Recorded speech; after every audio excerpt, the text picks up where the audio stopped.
కౌసల్య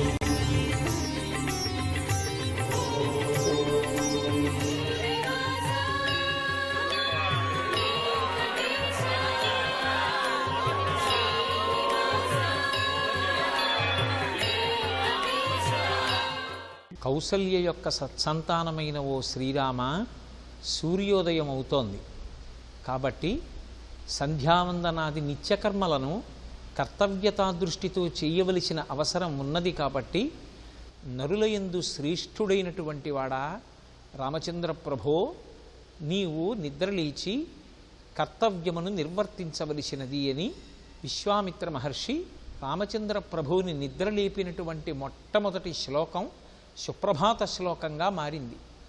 రామచంద్రమూర్తి ఈ భూమి మీద నరుడిగా అవతార స్వీకారం చేసి నడయాడినప్పుడు గురువుగారి సేవలో తరించడం కోసం, గురువుగారి ఆజ్ఞ నెరవేర్చడానికి, యజ్ఞ సంరక్షణ కొరకు, రాక్షస సంహారము కొరకు విశ్వామిత్ర మహర్షిని అనుగమించి ఒక రోజంతా ప్రయాణం చేసి గంగా సరయు సంగమ స్థానమునందు రాత్రి విశ్రాంతి తీసుకున్నటువంటి సందర్భంలో తెల్లవారిపోయినప్పటికీ కూడా ఇంకా బడలిక చేత నిద్ర లేవనటువంటి రామలక్ష్మణులను చూచి సాక్షాత్ పరమేశ్వరుడైనటువంటి రాముడు నరుడిగా ఈ భూమి మీద నడయాడినప్పుడు బ్రహ్మర్షి అయినటువంటి విశ్వామిత్రుడు తనకు లభించినటువంటి అత్యద్భుతమైనటువంటి ఈ అదృష్టాన్ని చేతపుచ్చుకొని పరమేశ్వరుణ్ణి, నరుడిగా ఉన్న రాముణ్ణి నిద్ర లేపేటటువంటి అదృష్టానికి నోచుకున్నాడు.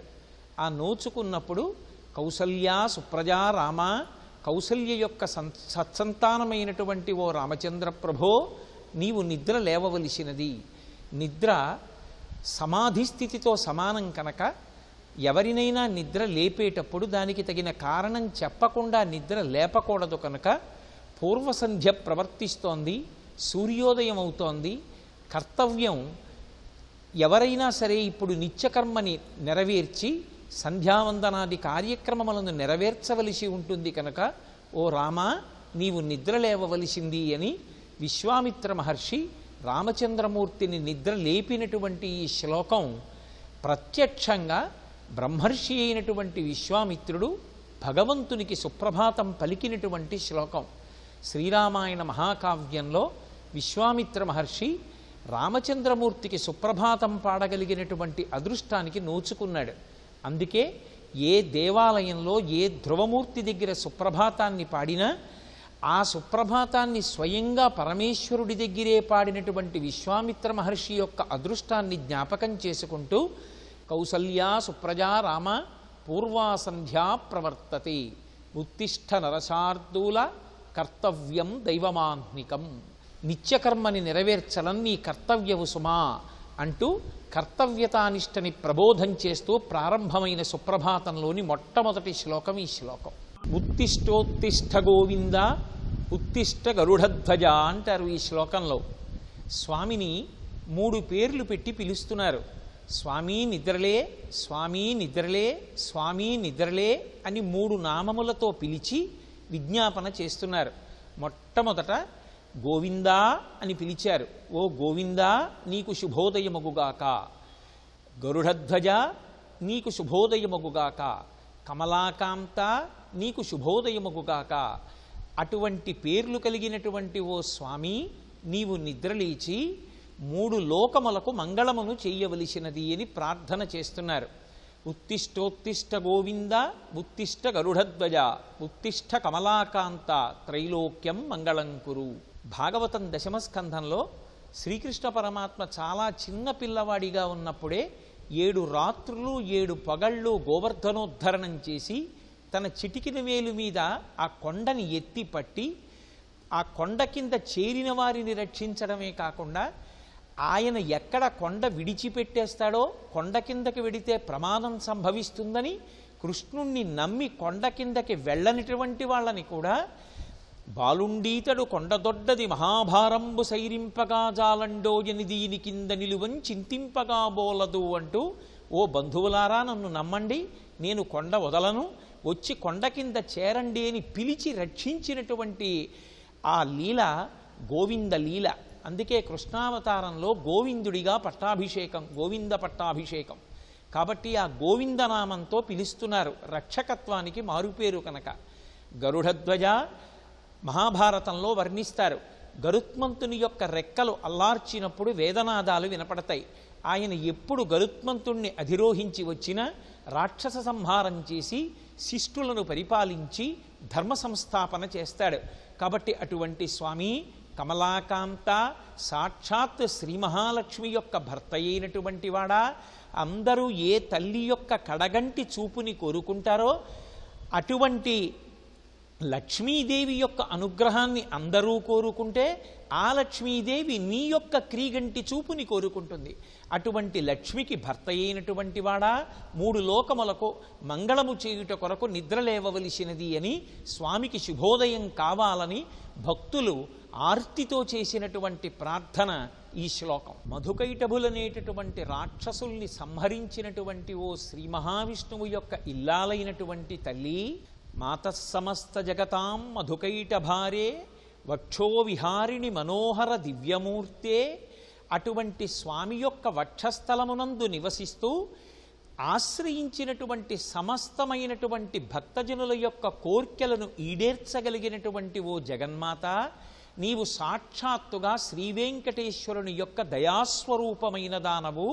తల్లి నిద్రలేచి మా యొక్క కోర్కెలను ఈడేర్చి రక్షించు అని ప్రార్థన చేస్తూ అమ్మకి శుభోదయం కావాలని సుప్రభాత గీతికలు పాడుతున్నారు.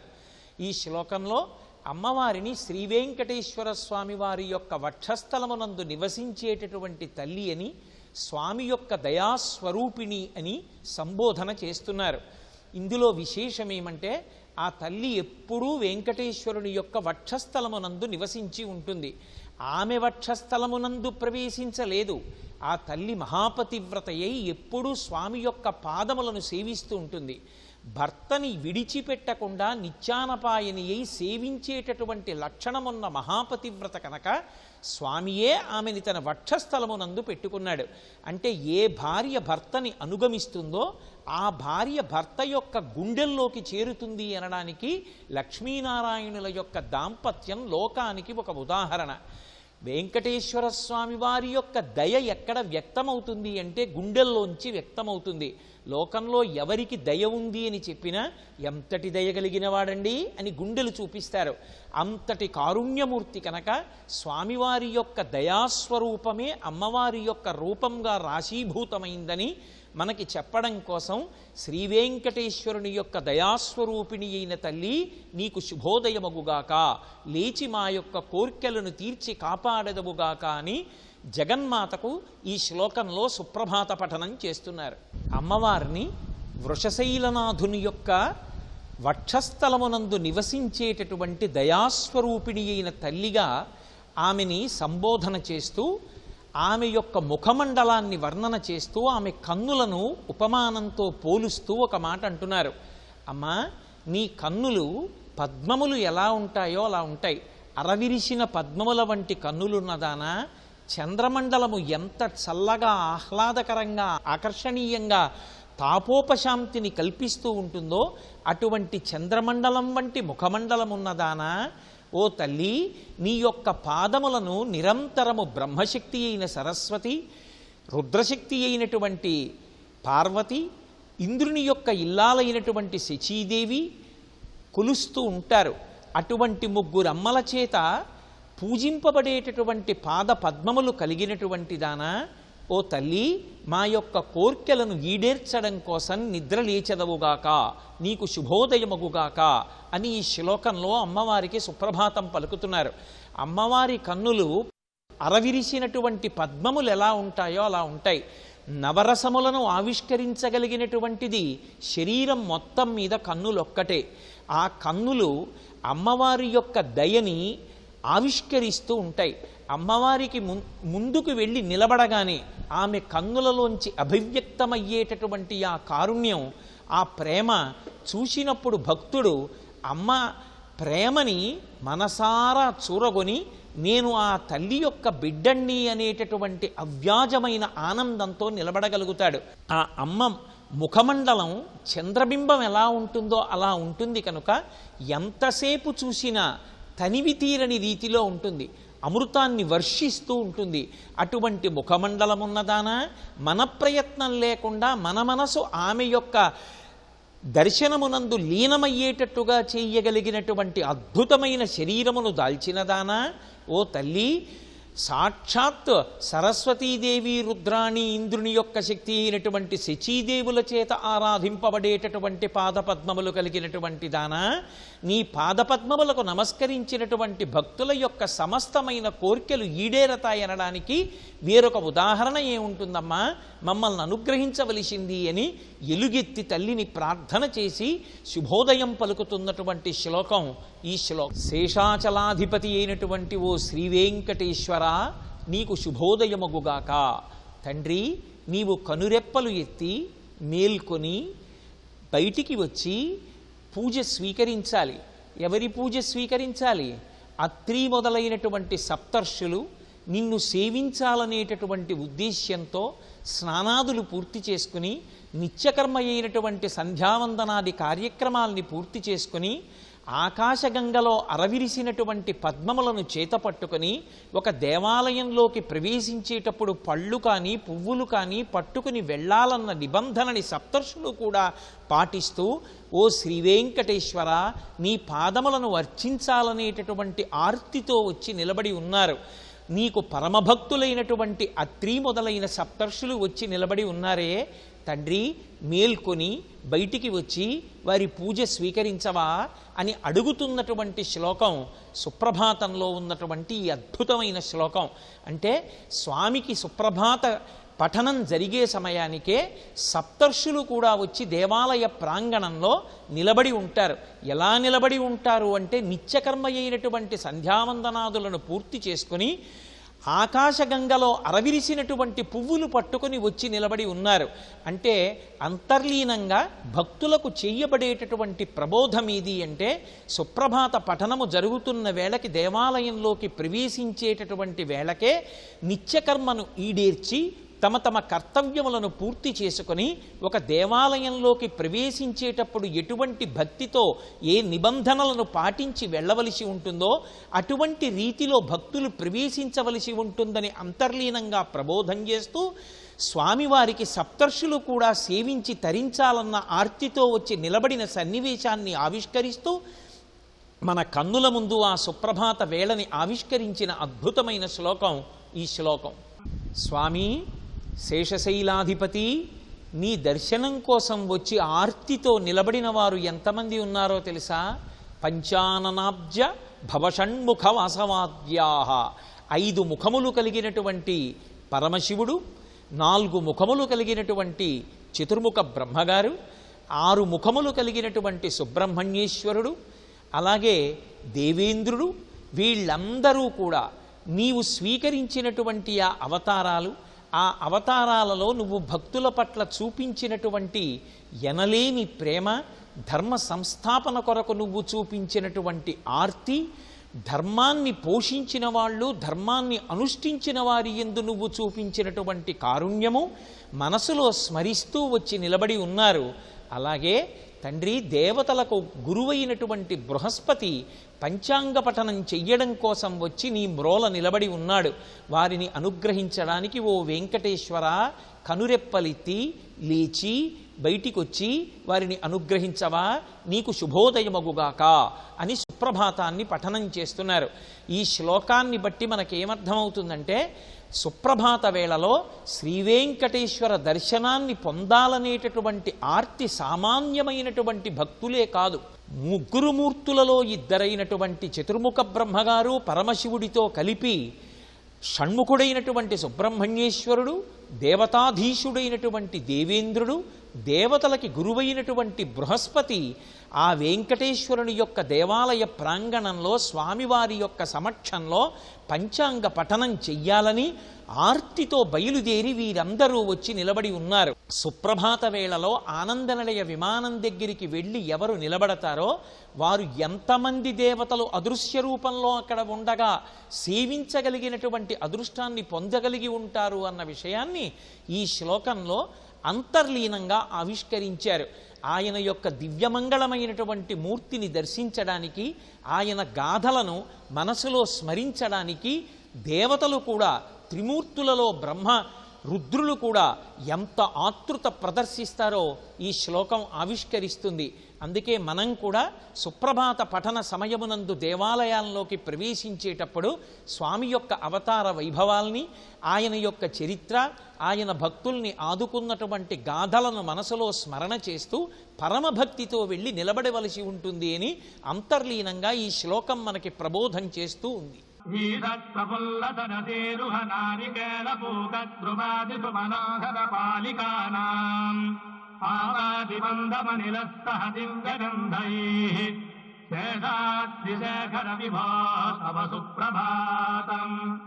ప్రకృతిలో తెల్లవారుజాము అయ్యేటప్పటికీ ఒకరు చెప్పారా చెప్పలేదా అని లేకుండా తమంత తాముగా వికసనాన్ని పొందేటటువంటి లక్షణమున్నవి పుష్పాలు.